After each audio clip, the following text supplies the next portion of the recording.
Ito ba itong monitor, okay lang to? Wala siya? Ha? Ayan, okay. Yan, yun yung ating pag-uusapan ko, sorry. Yan yung ating pag-uusapan, wala kasi siyang wala siyang picture eh. Wala. So pala yung titingnan lang ako dito. So yan, muling pagkabuhay, siguro alam nyo naman, di ba, traditionally, ngayong araw na ito ay yun yung sineselebrate nung maraming mga mananampalataya. Okay? Muling pagkabuhay, pagbabalik, pagbabago. Kaya lang, gagamitin natin itong topic na to, itong tema na to, na pag-usapan naman natin kung ano yung ibig sabihin natin dito sa revival. Revival dapat yan eh. Hindi sa resurrection na, pero maganda din na pag-usapan yung resurrection. Sa dulo ay atin ding babanggitin niya. So, ito po yung ating pag-uusapan ngayon, pagkabuhay, pagbabalik, pagbabago. At dahil yung kamatayan at pagkabuhay muli ng Panginoon ay higit sa sapat upang tayo ay baguhin, upang tayo ay buhayin, upang tayo bigyan ng muling pagkabuhay kapag tayo ay namatay na. Okay? Yan yung ating pag-uusapan. Merong pagpapanumbalik. Thank you, Brother Justy.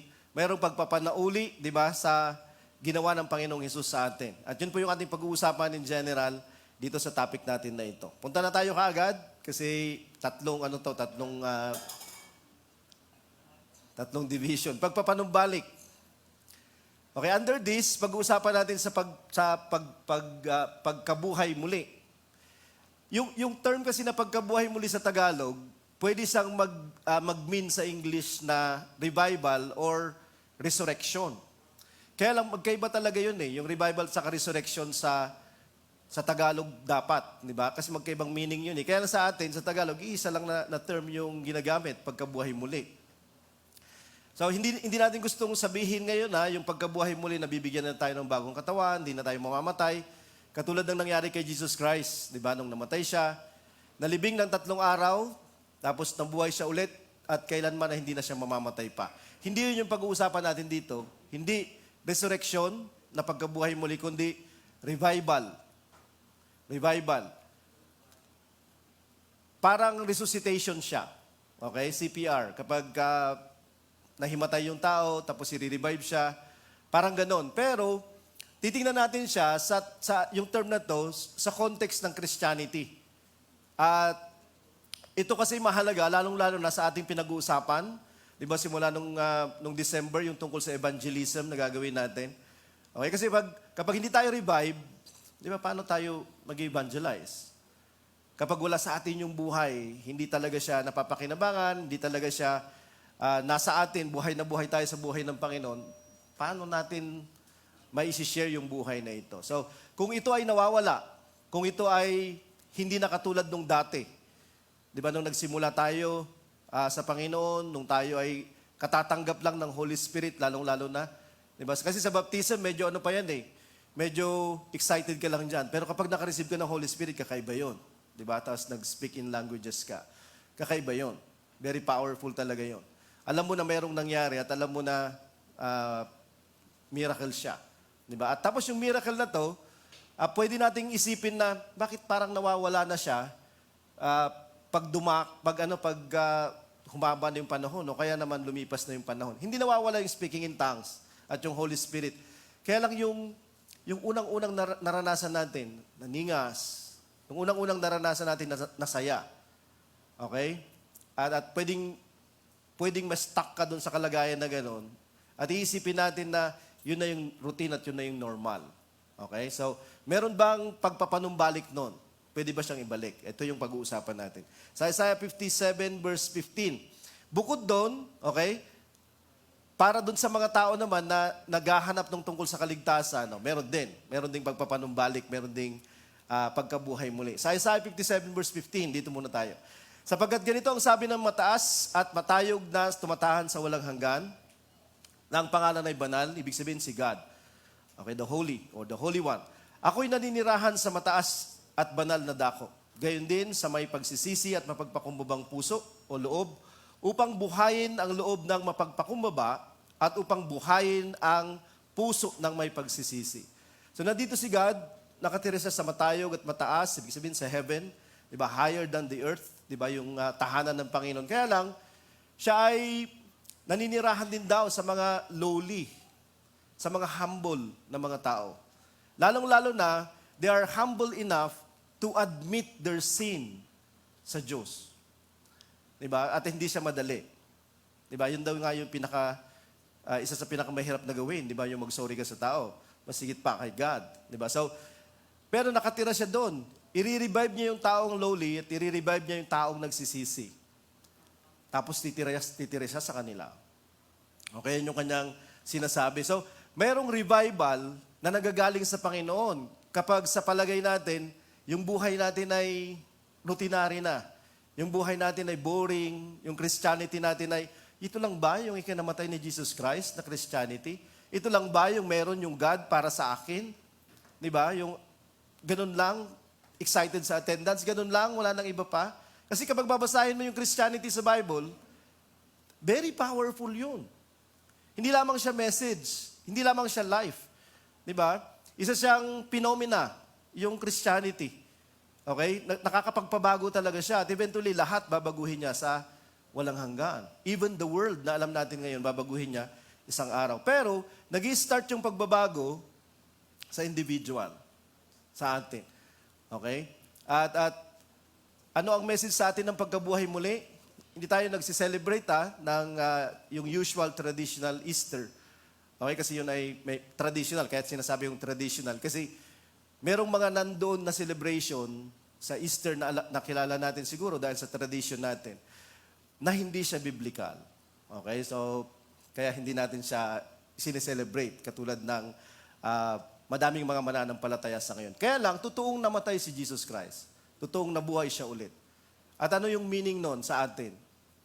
Kasi pwedeng ano lang siya, reminder lang siya na namatay, nabuhay ulit si Jesus Christ. At wala siyang connect sa atin. At meron siyang connect. Diba? Kasi ang ibig sabihin nun, kayang buhayin ni Lord kahit anong kalagayan na meron tayo, kahit dead na kalagayan, ay kaya pa rin niyang buhayin. Kasi siya yung resurrection. Hindi lamang siya nag-resurrect, siya yung resurrection. Hindi lamang siya nagbibigay ng buhay, siya yung buhay. I am the resurrection and the life. He who lives and believes in me, kahit patay siya, mabubuhay siya ulit. Ano mang kalagayan na meron tayo, pwede niyang buhayin. But by the way, yung repentance na gagawin natin kung magsisisi tayo, hindi lamang magsisisi tayo dahil sa kasalanan. Kahit yung mga kalagayan natin na ayaw natin, na stuck na kalagayan, pwedeng magbago kapag hihingi tayo ng pagbabago. So sa Jeremiah 3 verse 12, lumakad ka, sabihin mo ito sa hilagaan, sa north, diba, nandun yung house of Israel. Ang Panginoon ay nagsasabi, Israel na taksil, manumbalik ka, dahil mahabagin ako, hindi na ako magagalit sa iyo kailanman. So punong-puno yung Panginoon, punong-puno siya ng pagtuturing ng mabuti, pagkikare at concern sa Israel as a nation. At nandito yung Israel na backslider siya. Nandito yung Israel na tumalikod siya sa God at hindi siya faithful. Pero nandito pa rin yung Panginoon na sinasabi, return to me. Kasi ako ay hindi magagalit sa iyo, you return to me. At muli, parang sa ating kalagayan ulit, di ba? Pwede tayong manumbalik sa Panginoon. Ano man yung kalagayan na nangyari sa atin, katulad ng sinasabi ni Brian kanina, di ba, na anak ni Sister Rose. Kasi si Brian, di ba? So, na-realize niya yung mga bagay-bagay na parang hindi maganda to, di ba? Merong maganda sa kasalanan, di ba? Merong masarap sa kasalanan, pero pansamantala lang. Pero sa dulo, alam ko na yun eh. Kasi narinig na niya yun eh. Nag-Sunday school ka, Brian, di ba? At maganda yun. Kaya nga, yung Sunday school, maganda siya na ituloy. Madaming mga produkto ng Sunday school na nandito, ng mga binata at mga dalaga. So, meron siyang babalikan tungkol sa Panginoon. Namatay siya para sa kasalanan. Bakit ako magpapakasaya sa pumatay sa Panginoon? Pero kapag nangyari yun sa atin, pwede tayong bumalik. Kasi yung kanyang kamatayan pa din, yung maglilinis sa atin sa mga kasalanan. Yun yung ating justification. I-declare ka ng Panginoon dahil sa kanyang kamatayan, ikinamatay niya yung iyong kasalanan, dahil ang kasalanan ay pumapatay, di ba? The wages of sin is death. I-declare ka ng kanyang kamatayan na not guilty. Kasi inako na niya yung kanyang yung judgment. So pwede kang makabalik. Walang galit yung Panginoon sa atin. Huwag mo lang patagalin hanggang sa dulo ng buhay mo. Hanggang sa umabot ka sa hindi ka na makakapag-isip na bumalik. O kaya naman, hindi ka na naniniwala na ikaw ay pinapatawad. Huwag mong patatagalin kung sakali. Diba? Kasi may mga pananaw yung mga tao na pag nandun ako sa deathbed siguro, pag naghihingalo na ako, mag-enjoy muna ako, alam ko na tama yon, pero mag-enjoy muna ako sa dulo na lang. Huwag tayo makipagsapalaran. Sabi niya, taksil man yung Israel, manumbalik ka, ako ay merciful. At ako ay hindi magagalit kailanman. Sa verse 13, aminin mo lang ang iyong kasalanan. Okay? Ipahayag mo yung kasalanan mo sa Panginoon. Huwag sa tao. Pahayag mo sa Panginoon. Kausapin mo siya. Gusto niya maging personal yung pagbabalik. Gusto niyang personal yung iyong pagpapanumbalik sa Kanya. At sabi niya, at sumunod ka sa akin after. Siyempre, di ba? Kung gusto nating sumunod sa Panginoon, hindi lang yung lalapit tayo dahil gusto nating magsisi at pag napatawad na tayo, babalik tayo ulit sa dati. Siyempre, hindi. At meron din siyang power na tutulungan ka niya upang hindi ka na bumalik sa dati. Ito yung promise ng pagkabuhay muli. Ito yung promise ng ginawa ni Jesus Christ at mensahe niya. Isaiah 1 verse 16, maghugas kayo ng inyong sarili, maglinis kayo, alisin ninyo ang kasamaan ng inyong mga gawa sa aking paningin. Tumigil kayo sa paggawa ng kasamaan. Pwede na natin gawin ito. Okay? Kasi binigyan na tayo ulit ng panimula. Pwede tayo ulit mag-start sa Panginoon. Okay? At kapag nag-start tayo, sasamahan niya tayo na i-manage natin yung ating mga sarili. I-manage natin yung ating mga emotions, kung yung mahina sa atin upang matalo tayo ng temptation, matalo tayo ng kasalanan, babalik na naman tayo doon. Hindi. Tutulungan ka niya na makontrol yan. Tutulungan ka niya na malaman mo kung nasaan yung mga boundaries at saka limitations ng paggawa kung sakali. Upang eventually matutunan natin gumawa ng kalooban ng Panginoon. Diba? Kung hindi mo pa ito nararanasan, pwede siyang maranasan. Pwede kang bumalik sa Panginoon. Ikaw yung nakakakilala sa buhay mo, hindi kita kilala, pero kilala ka din ng Panginoon. Diba? At yung mga ganitong mga verses, may tama ito sa atin personally. Okay? Kapag nakakabasa tayo ng ganitong mga verses, hindi tayo mag-iisip ng iba, kundi yung mga sarili natin yung nasasalamin natin. Okay? At kapag ganun yung nangyayari, mga kapatid, nangungusap yung Panginoon sa atin. Okay? Nangungusap yung kanyang salita sa atin. Revelation 2 verse 5, alalahanin mo ang kinalalagyan mo bago ka mahulog, bago ka magkasala, bago ka pumasok sa routine ng buhay ng kasalanan. Okay?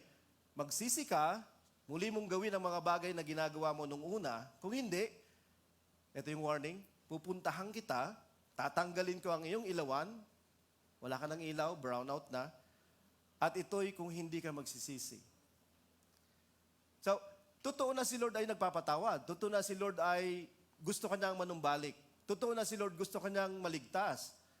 Pero meron ka ding part dito sa pagliligtas ng Panginoon. Sa pagpapanumbalik, you have to personally return. Acknowledge yung sarili mo na ligaw. Acknowledge yung sarili mo na going away from the Lord. Kaya lang minsan, hindi ganun yung pakiramdam natin sa mga buhay natin. Kasi bakit?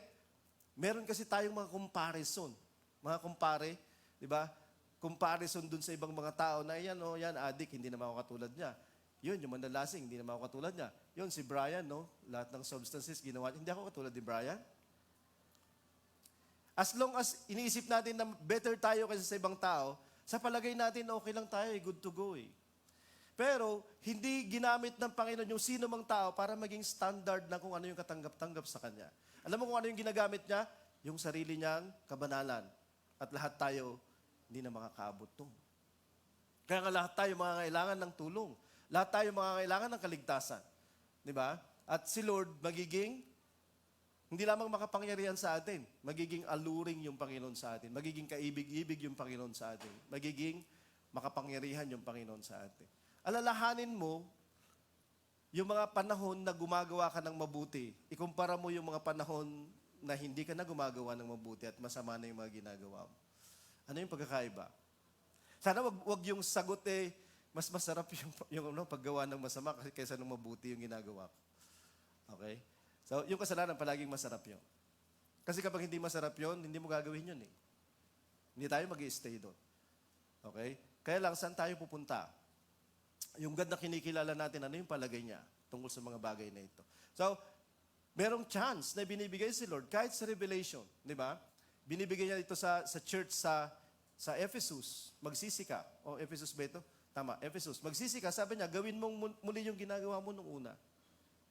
Isa sang simbahan na nawala niya yung pagmamahal niya sa Panginoon.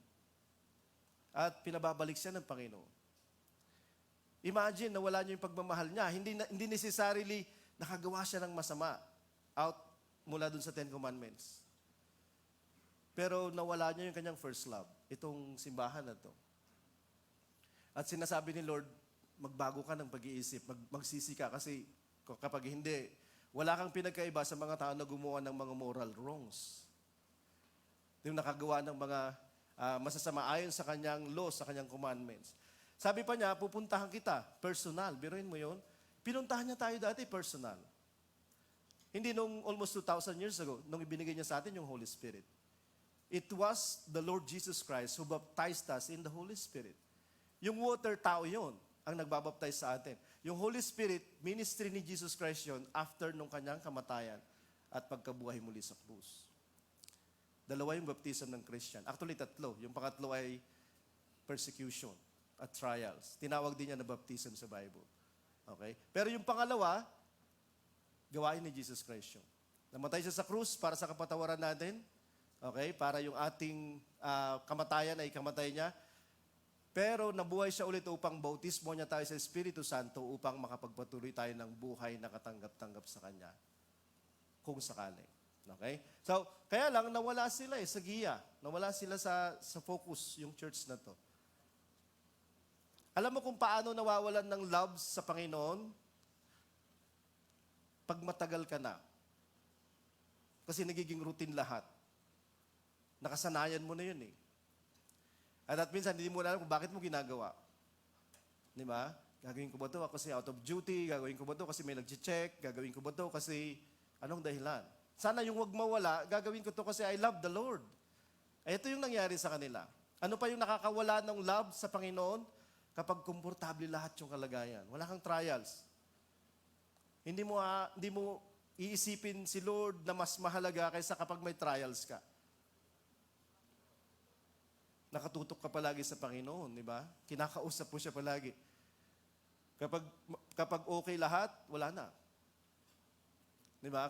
Kapag kayo ay komportable ng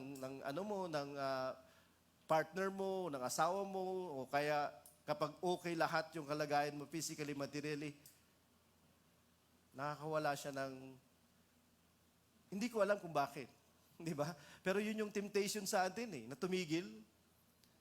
Okay, tumigil tayo kung sakali sa pagpapahalaga sa Panginoon. Pero, pwede tayong bumalik.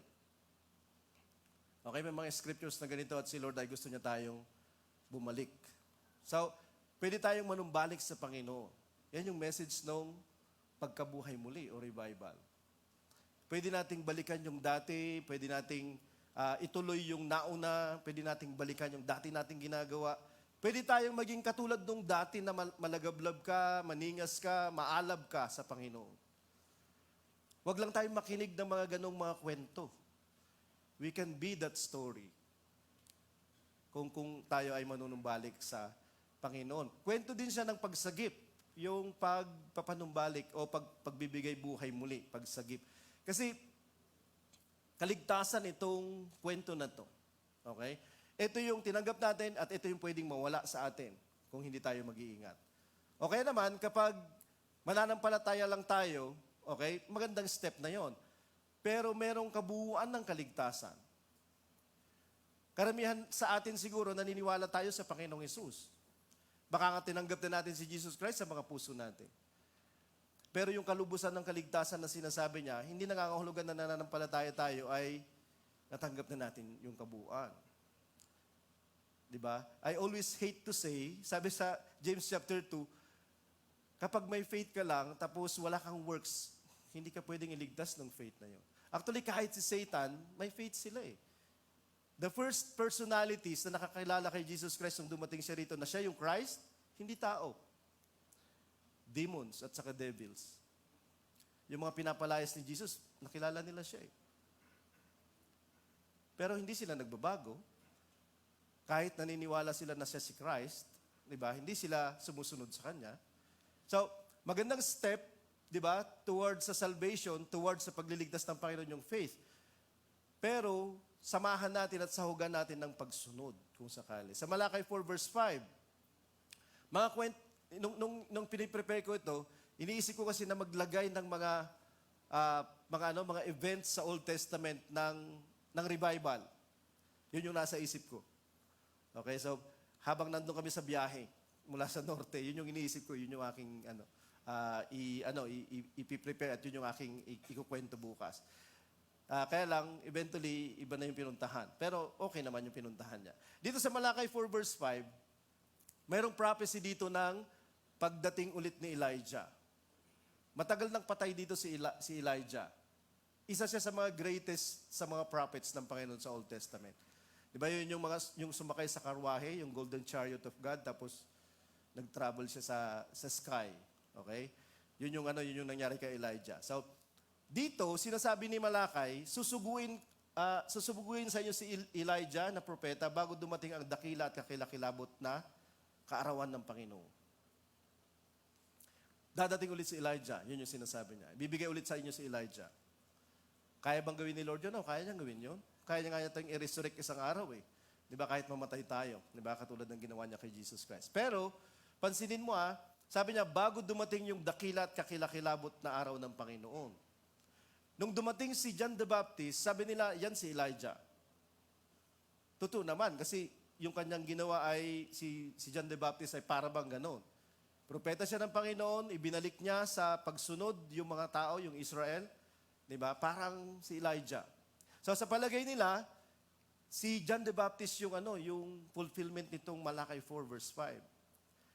Ang problema lang, nung dumating yung Panginoon, walang araw ng kakilakilabot at dakila. Dakila siguro kasi dumating si Jesus Christ. Pero yung kakilakilabot, hindi. Ayaw nga ipaalam ni Jesus Christ, yung sasabihin na siya si Christ. Hindi siya kakilakilabot. Itong term na dakila at kakilakilabot na Day of the Lord, palaging sinasabi ito sa kanyang second coming. Okay, so Joel chapter 2, yun din yung sinasabi doon. Meron ulit ganyan na term, dakila at kakilakilabot na araw ng Panginoon. Bakit dakila? Kasi darating yung Panginoon. Bakit kakilakilabot? Kasi magbibigay siya ng judgment. The first time that He came, nagbigay siya ng salvation. Sa second time, hindi na siya magbibigay ng salvation. Kukunin niya yung church, i-judge niya yung the rest. Yun yung kanyang kwento. So, yung prophecy na ito ay sa second coming ni Jesus Christ. Okay? Meron ulit personality na para bang ganito yung gagawin niya. Or, mga tao na filled ng Holy Spirit, katulad ni Elijah. Kasi lahat ng mga prophets, nakatanggap sila ng Holy Spirit in the Old Testament. Sa chapter 40, verse 35, ang tinig ng isang sumisigaw, ihanda ninyo sa ilang ang daan ng Panginoon, pantayin ninyo sa ilang ang lansangan para sa ating Diyos. Prophecy ito tungkol kay Elijah. Ni John the Baptist. Kino-quote ni John the Baptist ito sa Matthew at saka sa Mark. So, darating si John the Baptist para ihanda yung daan ng Panginoon. Okay? At ang kalwalatian ng Panginoon ay mahahayag, makikitang magkakasama ng lahat ng tao sapagkat sinalita ng Panginoon o ng bibig ng Panginoon. So, ginamit itong verse 3, hindi 35 po yan chapter 40, verse 3 at saka 5. Dalawang verses yan. Hindi ko nalagyan ng kama. So, yung verse 3, fulfilled na yun kay John the Baptist nung dumating si John the Baptist. So, siya yung from the wilderness, di ba? Nangangaral siya, di ba? Sinasabi niya na kinakailangan nilang magsisi dahil paparating na yung Messiah. Kaya lang ang problema, sa verse 5, nandun ulit yung ang kalalatian ng Panginoon ay mahahayag. The glory of the Lord will be revealed, sabi niya. At makikitang magkakasama ng lahat ng tao. Lahat ng tao makikita nila yung kalulatian ng Panginoon kapag dumating siya. Yung verse 3 natapos na, di ba? Dumating si John the Baptist, Pinakilala niya si Jesus Christ. Sabi niya, the Cordero, the Lamb of God, sabi niya, who will take away the sins of the world. Yun yung kanyang pakilala kay Jesus Christ. Tapos binaptize siya si Jesus Christ. So, kaya lang, ang problema ko dito, ang problema natin ay, kapag diniretso mo sa verse 5, yung verse 4 actually yun, ibababa niya lahat ng mga proud na tao, tapos ikukorek niya yung mga mali. Okay, kaya lang yung verse 5, makikita daw siya ng lahat ng tao sa kanyang kalulatian. Hindi yun ginawa ni Jesus Christ nung dumating siya. Ipinakilala lang siya ni John the Baptist. Pero hindi nakita ng buong sanglibutan si Jesus Christ. Hindi nga siya nakaalis ng Israel si Jesus Christ. Di ba? So, second coming ulit yung verse 5. Okay, sundan nyo lang yan ha, kasi mamaya pagdudugtungin natin sa dulo. Okay? So, yan yung ayos. Magkakaroon ng revival kasi dahil ihahanda para sa Panginoon. Magkakaroon ng revival kasi may mali ayon sa Panginoon. Palaging merong relationship yung revival sa pagdating ng Panginoon, sa kalooban ng Panginoon, sa gusto ng Panginoon. Hindi yun sa kagustuhan ko, hindi yun sa kagustuhan ng simbahan, hindi yun sa kagustuhan ng kahit sino mga individual sa loob ng simbahan. Kasi siya din yung magkukos ng revival. Hindi program ng simbahan, hindi yung mga tao, people of the church, hindi yun yung magkukos ng revival. Si Lord yung magkukos ng revival. Gugustuhin natin yung revival, siya yung gagawa nun para sa atin. At from time to time, gagamit siya ng starter ng revival. Okay? Para tayo iligtas sa ating kalagayan na boring o routine, o kaya naman patay na kalagayan dahil sa kasalanan.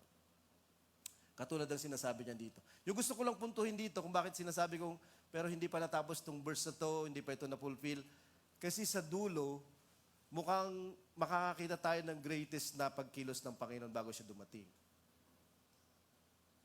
Hindi ko lang alam kung sa loob ng simbahan yan o kahit sa labas. Okay? Kasi hindi pwedeng magligtas o mag-start ng revival yung tao na hindi siya revive. Ganon din yung simbahan na hindi siya revive. Hindi siya pwedeng magamit ng Panginoon ng revival sa labas, kung sakali. Sa Matthew 11 verse 12, mula sa mga araw ni John, si John the Baptist, na tagapagbautismo hanggang ngayon, ang paghahari ng langit ay nagbabata ng karahasan. Ito ay inaagaw ng mararahas na tao sa pamamagitan ng dahas. So nung tinignan ng Panginoon yung buhay ni John, yung ministry ni John the Baptist, kasi nagpupuntahan yung mga Hudyo sa kanya para i-declare nila yung kanilang kasalanan tapos magpabautismo sila. Okay, magpapabaptize. So, si John the Baptist yung unang gumawa niyan. Pero, nagkaroon ng movement nung dumating si John the Baptist. Iisa lang siya. Okay? Siya ay hindi nahiya na mangaral, siya ay hindi nahiya na isigaw yung tungkol sa kaligtasan, yung tungkol sa tagapagligtas. Hindi siya nahihiya na sabihin kung ano yung mali, kung ano yung tama. Hindi niya inisip, am I being politically correct? Baka makancel ako, baka ma-call out ako. Hindi. Hindi niya iniisip yun. Hindi niya iniisip yun. Basta masabi niya yung dapat niyang sabihin, basta magawa niya yung pinapagawa sa kanya ng Panginoon. Hindi katulad natin ngayon. Very timid yung Christian. Very timid yung believer. Palagi niyang kakalculate lahat. Pag sinabi ko to, anong sasabihin nila? Pag sinabi ko, at i-compromise mo yung alam mong tama. Hindi siya makakalabas sa bibig mo. At wala nang pakinabang yung maririnig nila sa'yo. Kasi yung sasabihin mo, para mo na lang silang hinihimas. Hindi mo sila challenge. Hindi sila na-inspire na magbago. Walang revival kapag ganun. Dahil ang ginagamit nating paraan, yung pamamaraan ng sanglibutan, nangyayari na dinidiktahan ng sanglibutan yung simbahan at yung ministeryo niya ng pagliligtas. At nakakalungkot kung ganun yung pupuntahan ng Christianity natin in the future. Kasi natatakot tayo, makancel, ma-call out, natawaging politically incorrect. Si John the Baptist ay hindi. At alam mo kung ano naging epekto? Hindi nila sinabing, mali yan, tapos i-cancel natin to o i-call out natin. Hindi. Nagpuntahan sila doon sa kanya para pakinggan siya. Di ba? At anong nangyari sa kanila? Sabi niya, the kingdom of God suffers violence, and the most violent takes it by force. Parang pinipilit nila yung sarili nila na makasama sa kingdom of God. Dahil mensahe ng kingdom of God yung salvation. It's not just about repentance and forgiveness. Hindi lamang yung pagtanggap ng Panginoon sa atin, hindi, pagtanggap ng Panginoon sa atin sa kanyang kaharian, magpasawalang hanggan. At yung mga tao, kahit na gaano sila kakampante, gaano sila kakomportable, kailangan pala nila yun. At maaring mga klase mo yun, maaring mga kapitbahay mo yun, maaring mga kakilala mo yun o kapamilya mo yun. At nandun ka, nahihiya, natatakot, nandun ka, palagi mong kinakalculate yung sasabihin mo kasi ayaw mong makasakit, tas nakipagkompromiso ka na, hindi na nila naririnig yung message of revival at saka resurrection. Kaya wa-epic yun. Kasi hindi sila matcha-challenge. Di ba? Pero si John the Baptist hindi. He did not mince words. Hindi siya nagpatumpik-tumpik. At anong nangyari? Nagpuntahan silang lahat doon. Siguro yung iba osyoso lang. Tapos nakapila na sila para magpabaptize. Kasi yun yung hinihintay nila eh. Kasi sinners din sila eh. Kasi nasusurot din yung kanilang mga konsensya sa mga pinagagagawa nila. At walang makapagtanggal ng pagsurot ng budhi na yun. Hanggat sa dumating yung mensahe ng mabuting balita ng Panginoon through this prophet. At sabi niya, inaagaw ng mararahas na tao sa pamamagitan ng dahas. Alam mo yung parang stampede, di ba? Uy, may jacket doon, punta tayo doon. Tapos ang dami nilang pupunta. Kasi gusto nila. Sa palagay mo lang, o sa palagay lang natin, hindi nila gusto kasi busy sila. Hindi. Bakit sila busy? Kasi sa palagay nila, that is life. Eventually, pagkatapos silang magawa at ma-achieve yung mga bagay-bagay, wala pala doon at empty. Magkakaroon na naman sila ng panibagong layunin. Wala na naman doon at empty. Kasi si Lord yung hinahanap nila, whether they know it or not.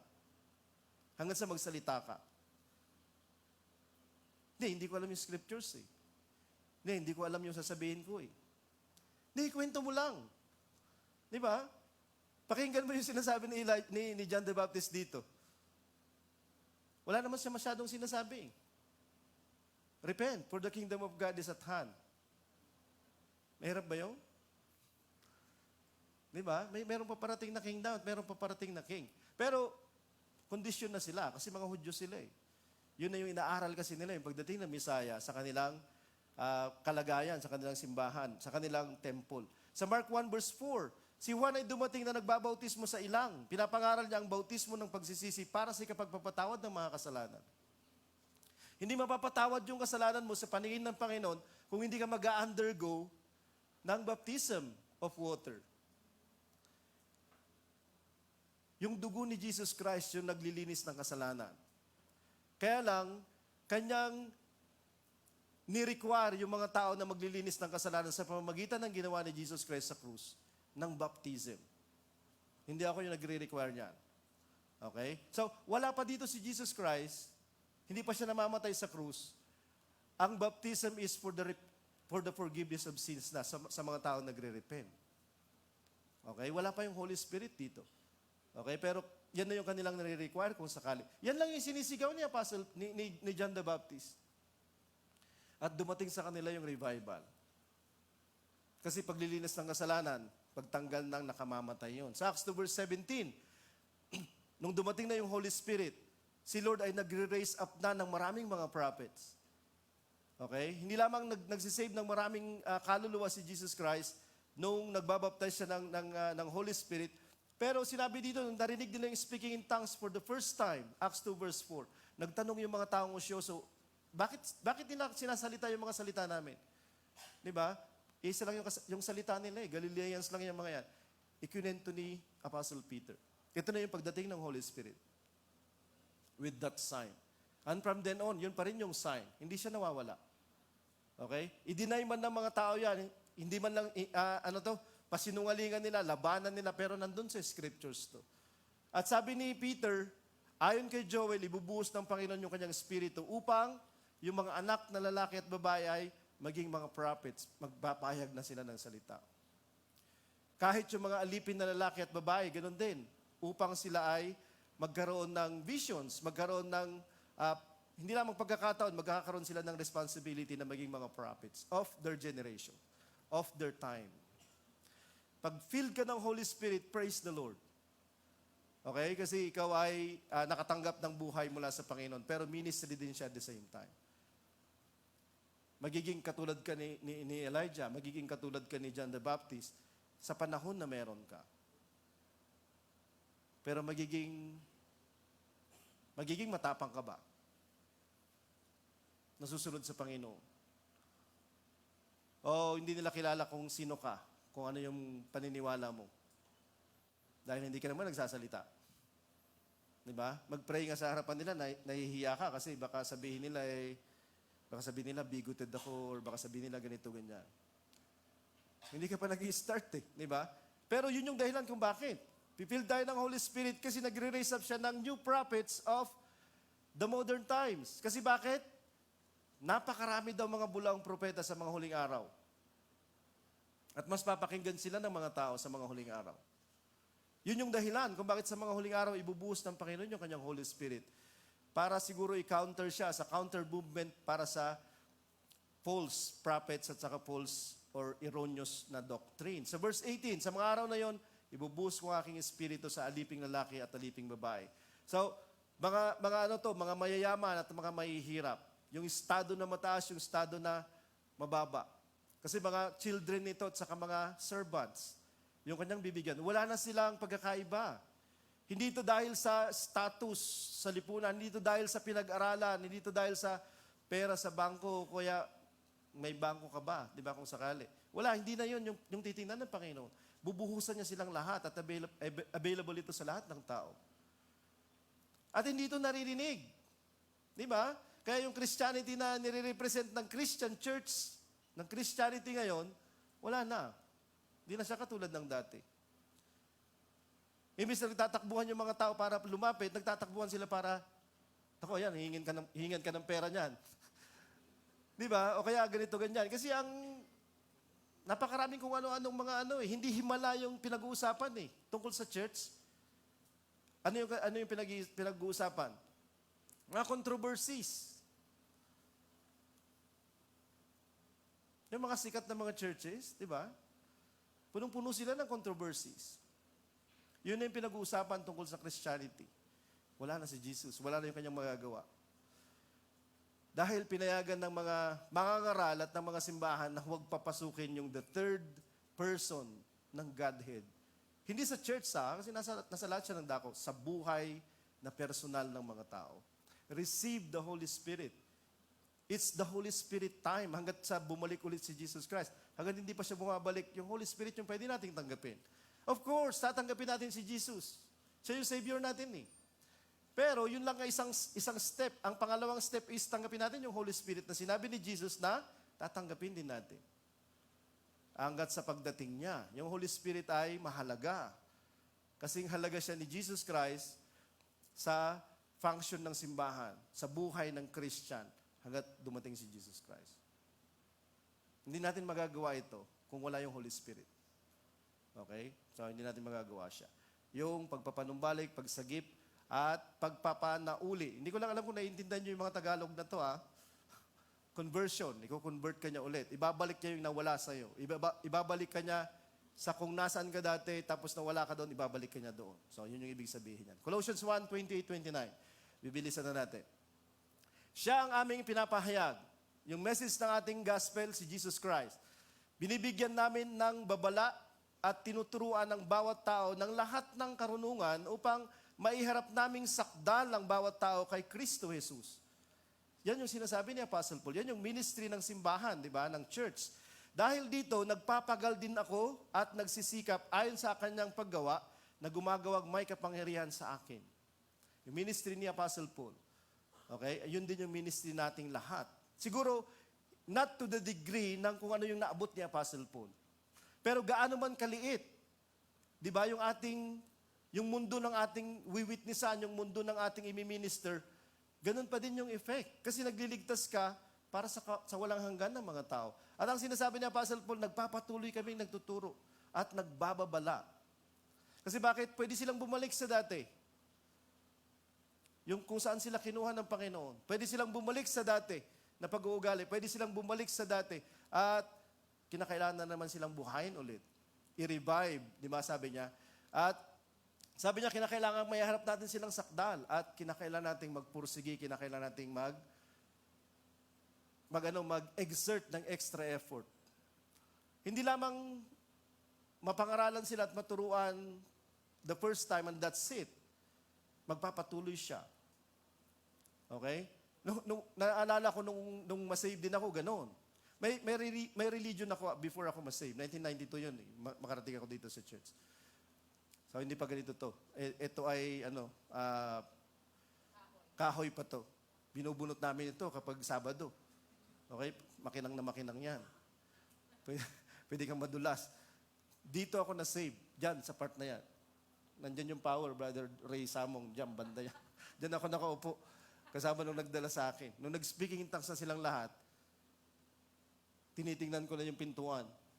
Parang hindi ako makatayo, pero nakagano lang sa pintuan eh. Kasi parang, mayroong dito, may something, di ba? Pero nakukonvict ako nung sinasabi ni Pastor. Di ba, ang iniisip ko, maloko itong nagsama sa akin, yung best friend ko dati. Kasi kwento niya muna ako sa pastor niya, tapos ako ngayon kinikwento ng pastor niya. Ganun yung effect. Kaya nung nagtawag na, sinong gustong makilala yung Panginoon? Sinong gustong tumanggap ng kaligtasan? Merong altar call dati, pinapupunta dito sa harap. Pumunta na ako. Kinahaponan, nabaptize ako, nakatanggap ako ng Holy Spirit. July 12, 1992. Hindi ko ini-expect yun. Pumunta ako dito, iba yung iniisip ko. Actually, pumunta ako dito dahil ito pagbibigyan ko lang. Kasi kaibigan ko siya from long ago eh. So, pagbibigyan ko lang siya. Nagsama pa ako ng isang kaibigan at sabi ko, ikaw yung alibay ko sabihin ko may pupuntahan tayo. Kasi yung mga yan, magpaparami ng number yan eh, yung church na ganyan. Magtatawag sila, huwag kang pupunta. Ako yung pumunta. Nung tinignan ko yung kasama ko, parang nagtatanong, akala ko ba pinag-usapan na tayo? Parang nababasa ko yung isip niya kaagad eh. Nagkaroon ako ng gift eh. Pero wala nang no looking back. At wala akong pinagsisisihan. Nag-aaral din po ako noon, nung napunta ako dito. Graduating ako actually. Okay, so, mula noon hanggang ngayon. Okay, so pareho lang tayo ng pinanggalingan. Minsan, ayaw ko ding umaten. Okay? Pero hindi kita ginaya na bumalik ako sa dati. Muntik na. Okay? So, yan, si Brother Biner, yan yung nag-alaga sa akin nung bata ako. Bata ako sa church. Yan. Inampun niya ako dun sa Tumana. Di ba, Brother Biner? Natatandaan mo? Kung iiyak. Yan yung nag-alaga sa akin. Yung namin, gusto ko lang nostalgic lang to sa akin eh. Para lang malaman nyo din na ganito yung Nung pumunta ako dito, syempre, 27 lang yung baywang ko noon. So, inalagaan nila ako dun sa Tumana, tapos minsan, hindi din ako umaaten, pinagpapalit ko yung meeting kahit kaya kong umaten dahil naglalaba lang, o kaya naman pupunta sa party, etc., etc. Tapos na-realize ko lang yung salvation ko after 2 years. Hindi kaagad ako naglakad ng maayos. At nagsisisi ako kasi sayang yung 2 years. Nakikipagtaguan ako sa Panginoon. Kala ko, pinagtataguan ko si Biner. Yung Panginoon pala yun, di ba? So, buti na lang. So, maraming salamat. Magpapasalamat tayo dun sa mga taong nakagawa sa atin ng maganda. At lalong-lalo na yung mga taong nag-encourage sa atin. Yung nag-witness sa atin. Okay? Kasi eternity yung naitulong nila sa atin. So, may mga pagtuturo sa atin. Madali lang manganak. Hindi pa ako nanganganak, kung yung tingnan ng ganyan.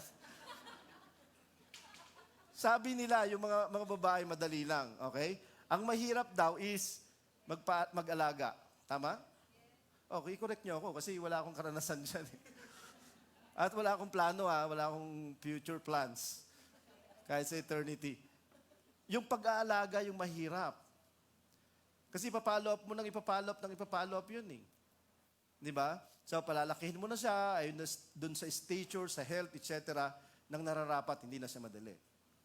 Kaya, kung ikaw ay nagtagal sa paglalakad mo sa Panginoon, i-congratulate mo una sa lahat yung sarili mo. Kasi hindi madali yun. Iiwasan mo yung masasaya, yung mga kaibigan mo, yung mga nagtatawag ng kung ano-ano, hindi na masaya yun sa palagay mo eh. Pero may pagkakataon na parang maganda ron ulit. Di ba? Kasi yung tawag ni Satan, makulit eh. Okay, so ganun ulit. Ganun yung mangyayari niya, parang tug of war. So, maraming salamat dun sa mga kapatid at mga lalaki at babaeng mga kapatid natin na nagpupursige sila na i-share kung ano yung mga experiences nila, concerned sila sa mga kapatid, hindi man matagal o kaya matatagal, at nagpapagal sila at nagsusumikap dahil sa urgency ng power na nasa kanila, at yun yung Holy Spirit. Okay, yung katulad na nangyari kay Apostle Paul. Kasi yun yung ginagawa natin kapag tayo ay nasa business ng pagpapanauli. Sa Philippians 3 verse 10 to 11, eventually, ang narealize ni Paul, at ito yung prayer niya, at ito yung kanyang testimony. Sabi niya, ito ay upang makilala ko siya at ang kapangyarihan ng kanyang muling pagkabuhay. Gusto kong makilala pa yung Panginoong Jesus. Sabi ni Apostle Paul, at yung kanyang pagkabuhay muli. At ang pakikipagkaisa sa kanyang paghihirap. Hindi niya tinitingnan yung kanyang suffering na para bang, maluluko kasi yung unsaved. Hindi, nakikita niya yung kanyang suffering dahil connected ako kay Jesus. I am suffering His suffering. Naghihirap ako ng mga paghihirap niya. Meron mga taong naghihirap dahil sa kalokohan nila. Hindi tayo ganon. Okay? Dahil sa pagsunod natin sa Panginoon. Ano pa yung sinabi ni Paul at sa kanyang testimony? Maging katulad ako sa kanyang kamatayan. Paano namatay si Jesus Christ? Hindi siya masayang kamatayan, hindi siya proud. Diba? Hindi yung nag-tribute sila doon at nagkwento sila nung namatay si Jesus Christ kung gaano kabuti yung tao na yan. Hindi. Diba? Lahat sila nakaganon. Grabe tong tao na to. Lahat sila sinisisi si Jesus Christ. Walang mabuting tribute kay Jesus Christ. At tila baga ito yung sinasabi ni Apostle Paul, sana maging katulad ko yung kamatayan ni Apostle Paul. Ni Jesus, sabi ni Apostle Paul. Sa palagay niya, glorious na mamatay para magligtas. Kahit na iba yung pananaw nila. Kahit na iba yung kanilang iniisip sa'yo, kahit na minamasama nila yung ginagawa mo. Yun yung kanyang gustong kamatayan. At sa anumang paraan, makarating ako sa muling pagkabuhay ng mga patay. Huwag ka lang mabuhay dito ng masaya, ng komportable, ng nasa iyo lahat ng mga bagay-bagay, kasi very short yung buhay dito. Even you know that. Kasi nakikita mo, namamatay yung mga kakilala mo. Sumasakit na rin yung ganito mo kapag 50 ka, katulad ko. Hindi na katulad dati. Tumatawa si Brother Doming kasi hindi lamang dito yung masakit sa kanya. So, nakikita mo nagdeteriorate eh. Di ba? Pero, merong pagkabuhay muli sa mga patay. Hindi yung best na may bibigay ng Panginoon, that's why praise the Lord, ay dito sa buhay na ito. No. The best is yet to come. Heaven is not like this one. It's better than this. At alam namin kantahin natin yun. Di ba? Dahil totoo yun eh. The best is yet to come. At kapag nagsaya ka lang dito, tiniisip mo, ayokong sumunod kay Lord kasi mas masaya yung ito, mas masaya sa ganyan. Matatapos yun isang araw. And then, ano nang mangyayari? Kung totoo yung sinasabi ni God, may impyerno na walang hanggan. Parang piso, 1 trillion. Yun yung pinagpalit mo. Kaya nga good news yung sinasabi ni Jesus Christ. Diba? May pagkabuhay muli at naghihintay doon yung pinaka. So sinasabi ni Apostle Paul, makilala ko, maging katulad ko at makarating ako. Hanggat hindi nangyari yung process na yan sa atin, okay? Yan yung balik-balikan natin. Hindi pa ako nakakilala ng masigit. Hindi pa ako nakakarating sa dulo. Hindi pa ako na-resurrect. Hindi ako titigil. Hindi ako aatras. Hindi ako babalik. Kapag nakalimutan natin lahat ito, na mayroong best na dadating sa dulo, yun yung dahilan kung bakit sa palagay natin, mamimiss natin yung dati at babalik tayo sa dati. Hindi pa, sabi ni Apostle Paul sa verse 13, hindi sa natamo ko na ito, hindi dahil sa na-achieve ko na siya, di ba, yung lahat ng promise ng Panginoon sa akin, o ako ay naging ganap na, inangkin ako ni Kristo para sa isang layunin, at nagsusumikap ako upang aking maangkin ang layuning iyon. Tinatagalog ko palagi yung ating message, ating scriptures. Kasi yan, most requested. Hindi siya English. Okay? Namatay, sir. Namatay na naman. Okay, yun. So, nagsusumikap si Apostle Paul hanggat hindi mangyayari yung mga bagay na yun. Going forward siya. Pressing onward siya. Hindi siya babalik. 1 Corinthians 9 verse 24, ito pa yung sinasabi niya. Nalalaman ko, wala, nasa paligsahan sa pagtakbo ang lahat ay tumatakbo, ngunit iisa ang nagkakamit ng gantimpala. Kung ganon, pagbutihin nating tumakbo upang tayo ang makakamit ng prize. Okay, para siyang marathon. May umpisa, at pwedeng hindi makatapos yung nagumpisa. Pero ano yung iniisip ng mga winners? Makatapos sila, ano man yung mangyari. At ganun yung ating journey sa Panginoon. Hindi yung pabalik-balik tayo doon. Balik na naman tayo dito sa umpisa, tapos balik na naman tayo sa dati. Hindi wag ganun. Okay? Make up your mind. Gusto mo bang makarating sa dulo? May mga dapat tayong mga frame of minds or mindsets, may mga disciplines tayo na dapat gawin. Kung hindi tayo mananalo sa dulo. Ang bawat isang sumasali sa paligsahan, may pagpipigil sa sarili sa lahat ng bagay. Ginagawa nila yon upang magkamit sila ng putong na nasisira o crown na nasisira, ngunit tayo ay crown na hindi nasisira. Eternity. Eternal, yung naghihintay sa atin. Yung mga prizes ng mga taong nasa Olympics, yun ay pandito lang. Pero yung prize ng taong sumusunod at nagpapatuloy kay Lord, eternal. 2 Timothy 4 verse 7, sabi ni Apostle Paul, sa dulo ng kanyang buhay, alam niyang mamamatay na siya dito. Siya ay nasa isang kulungan dito ng Roman, sa bahay actually. Nakipagbaka ako ng mabuting pakikipagbaka. May giyera. Di ba? Giyera yung paglalakad ng Christian. Pero natapos ko na ang takbuhin ko, sabi niya, naingatan kong lubusan ang pananampalataya. Nakipagbata ko, I have fought. Natapos ko, I finished the race. Naingatan ko. Okay? Meron tayong dala-dala sa dulo. Wag lang yung dire-diretso ko lang. Hindi, wag mong kalilimutan, panghawakan yung ibinigay sa iyo ng Panginoon. At sa dulo, yun yung mapapasa atin isang araw. Yung eternity, yung walang hanggang buhay, yung kaligtasan natin at makakasama natin siya. Pero, along the way ng pakikipagbaka natin, makipagbaka din tayo para sa iba. Katulad ng sinasabi ni James. Actually, may kinalaman ito kay Elijah, yung verse na yan. Okay? Kasi kinikwento si Elijah dyan bago yung mga verses na yan. Sabi dito, bilang pagtatapos, mga kapatid, kung ang isa sa inyo ay lumihis sa katotohanan, maring siya ay mapanumbalik, nandun ulit yung term natin, ng isa sa inyo. Dapat malaman na nagpanumbalik sa makasalanan mula sa pagkakaligaw, na maliligtas niya ang isang kaluluwa mula sa kamatayan, siya ay nagtatakip ng maraming kasalanan. Nakukover yung maraming kasalanan to the point na hindi natitingnan ng Panginoon yung kasalanan na yun. Kasi sila ay maliligtas sa terms ng Panginoon ng Savior. Pero, sino yung gagawa nito para makilala nila yung Savior na tagapagligtas? Yung taong iniligtas na ng Panginoon. Okay? Tutulungan mo yung hindi pa.